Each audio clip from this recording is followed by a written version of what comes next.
what is the relationship between access to food and our nutrition? Is there a relationship? You say people with more food are healthier?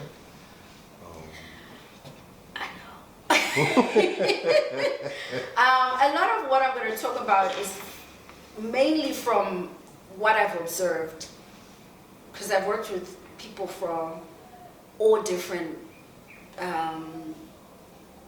trying to think of a better term, but all different financial backgrounds, right?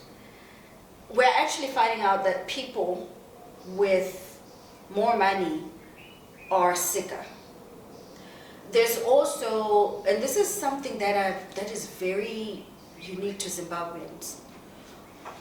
We have a tendency to classify food in terms of rich people's food and poor people's food. So it's a cultural mindset where when I started, I would literally get pushback if I told someone, okay, I want you to add some of the wild vegetables like blackjack or amaranth leaves, which is mboa, or any of the what we call traditional vegetables. They would tell me those are poor people's foods, or I grew up eating them and I'm tired. And I said, well, maybe that's why your grandmother wasn't sick, because those are actually healthy foods. And if you were to do your research internationally, we actually have people coming into this country getting those foods and either trying to reproduce them or studying them and finding that they're very high nutrient foods. And so what we're looking down on is poor people's food because they grow naturally. So I think it's not an access to food thing, it's a mindset. Let's come to a bit more science. Yes. Bioaccessibility. So are you saying super processed foods are less we access very little from them, and more natural foods there's more bioaccessibility? I'm not saying in all of them, I'm just as an average, is it the case? Super processed foods? Yes. Okay. Ultra processed foods, or what are called manufactured foods, they're not even food. They really are not food. Like, you can literally create them in a lab. They smell like food, they might somewhat look like food, but they're not food. They're not made from carbohydrates, proteins, and fats. They are made from a mixture of chemicals so that they smell like food, so that it creates an appetite with us. They might taste a little like food, but they're not food. And that's the worst. When you're talking about what's food? anything that you find in nature, anything that comes from a tree, orange. This is getting exciting. It is. People are eating a lot of other stuff that's not food, eh? But yes, but that's why I love your questions, because you're asking. This is what I deal with every day. When I first talk to someone, the things you're asking are what they're asking me, because people really don't know what food is anymore. For those of us who are a little older, we grew up, it's almost like, okay, that's common sense, but really, for those who are born into a society that has processed foods, I know mothers who wake up and feed their children corn snacks, mazebe, for breakfast. And they think it's food. But the child is extremely undernourished. Mm-hmm. You can look at their development, not just physically, but mentally. Mm-hmm. Because their bodies are not getting food that builds their bodies to grow. So, yeah. Okay, that brings me to another level of questioning. Mm-hmm. As a response, we're not getting political, it's just science. Mm-hmm.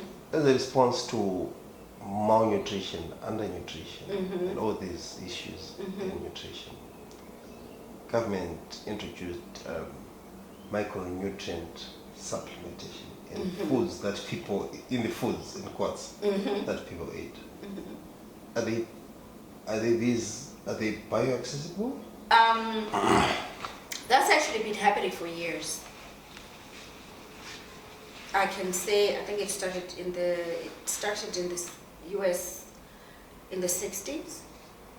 So this they're not doing anything new or unusual. They're literally just kind of sort of catching up to where people were earlier on, but we're catching up at the wrong place because the rest of the world is now coming back to where we are. Yeah, so my question is, micronutrient supplementation is an intervention. Are these nutrients bioaccessible? Not necessarily, it depends on the type. So let me give you an example.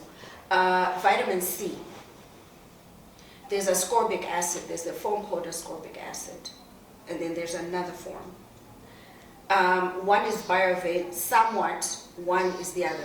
But we always go back to that basic thing, which is I can load things into my body, but if the enzymes that need to break down that nutrient so that it can be absorbed are absent, it doesn't make a difference. So it's like, okay, let me put it this way. It's like if you have a car, but that car is missing an engine, and you put petrol in it. Is it going anywhere? No. Because the engine is what makes it go. So the enzymes are what make those vitamin or micronutrient additives get broken down so that the body can reabsorb. The enzymes in the food. In the food. That come with that natural food. So now there's another side to that, just to let you know what's probably coming down the pipeline. They now create enzymes. There are enzymes there that you can take in. Yeah, because I remember reading a food packaging that says ingredients enzymes. Yes. So my question becomes, if the orange has everything, why not just eat the orange? Because the reason why they're having to add those micronutrients is because they know that when they processed them, they took them out, so they're trying to put them back in. So we're trying to recreate something that already exists, but doesn't work quite as well as the original model. Let's leave the science. Let's come to the Yes. social. You touched a bit on it. Yes. What is this? Is there a social? You mentioned part of it. To say when we've got money, we think this is no longer like rich man's food. Is there a social element to our lifestyle issues? Yes. What is it? In Zimbabwe, we believe that people who have money, that being rich means eating certain things like cornflakes and white bread and I'm trying to think of typically juices, but diluted drinks. There's a belief in our culture that when you go to a rich person's house, they will have those things. They don't eat the sadza, they don't, and things like spaghetti. There's that perception that that's what rich people eat.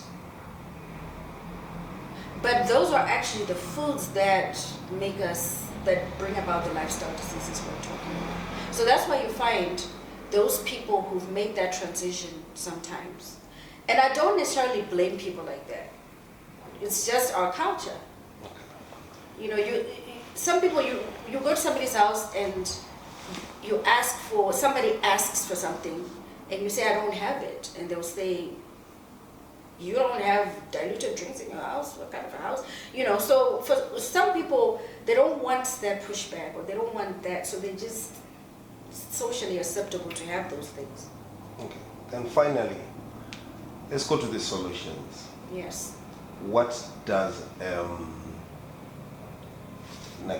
don't know whether acceptable is a correct word, but what does the appropriate or proper diet look like for someone who's health conscious, someone who eats well, someone who's doing it right? I'm glad you asked that question. Yeah. So we should always eat to restore if you're not in health or to maintain health. So eat natural foods. What can you have for breakfast? The first meal of the day, you want to avoid anything processed. You want to avoid as much sugar as possible because your body, when you're sleeping, is in a state of, it's in a fast. Fasting just means absence of food. So every night we fast. So you don't want to rudely wake it up by eating something that's going to push up those insulin levels I was talking about, and then your body goes into this panic mode. That's what later causes cravings. So eat, it's okay, and don't think that there's a formula like you have to eat eggs at breakfast, or you have no, or I have to eat bread and tea for no. Just eat natural food.